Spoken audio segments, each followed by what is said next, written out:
Hi అండి, welcome back to వసంత విశేషాలు. ఈరోజు మా అమ్మగారి సంవత్సరం అండి. ప్రొద్దుటే కొంచెం నేను లేట్గా లేసాను. ఈ లోపల పాప కాలేజీకి వెళ్ళిపోయింది. మా అమ్మగారికి దండం పెట్టుకుని తను వెళ్ళిపోయింది. తర్వాత బాబుతోటి దండం వేయించి పూలు అలంకరించాను.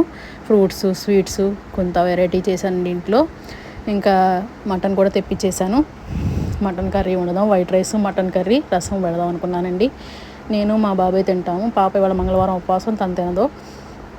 అందుకనే మటన్, వైట్ రైస్, కొంచెం స్వీట్ లాంటివి చేద్దాం అనుకున్నాను. మటన్ కర్రీ సింపుల్గా కదండి, ఎప్పుడు చూపించే మటన్ కర్రీ అనండి. ఒక సబ్స్క్రైబర్ కూడా అడిగారు మటన్ కర్రీ రెసిపీ చెప్పండి అని. ఏం లేదండి, నా స్టైల్ అయితే ఏంటంటే ఫస్ట్ ఆయిల్ వేసేసి మటన్ వేసి ఉప్పు, పసుపు, మసాలా వేసేసి బాగా వేగిపోయిన తర్వాత మిక్సీ గిన్నెలో టమాటా, ఉల్లిపాయ వేసేసి మిక్సీ కొట్టేస్తానండి.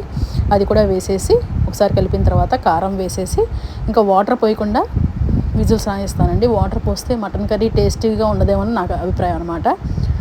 ఇంకా సగ్గుబియ్యం పాయసం చేద్దామని సగ్గుబియ్యం పాయసం కూడా పొయ్యి మీద పెట్టేశాను. ఇదిగోండి, కర్రీ ఇలాగా కారం వేసేసి ఉల్లిపాయ టమాటాలో ఉన్న గ్రేవీతోటే అంటే ఆ వాటర్ తోటే చక్కగా మటన్ ఉడికిపోయి టేస్టీగా ఉంటుందండి. ఏ కర్రీలో అయినా సరే వాటర్ పోస్తే టేస్ట్ తగ్గిద్దేమో నా అభిప్రాయం అండి. అందుకని మీడియం ఫ్లేమ్లో పెడితే కర్రీ వాటర్ వేయకుండానే ఉడికిపోతుంది. ఇదిగోండి, కర్రీ ఉడికిపోయినది.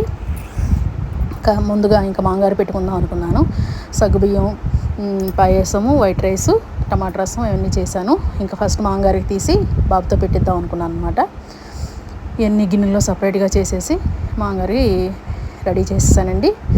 మా మాంగారి కాలం చేశారు కాబట్టి మా మాంగారి దగ్గర నుంచి చాలా విషయాలు కూడా నేర్చుకున్నాను. బాబుతో పెట్టించేశాను. ఈరోజు స్పెషల్స్ అయితే ఇవేనండి. ఈ వీడియో నచ్చితే లైక్ చేయండి, షేర్ చేయండి, సబ్స్క్రైబ్ చేయండి. Thank you.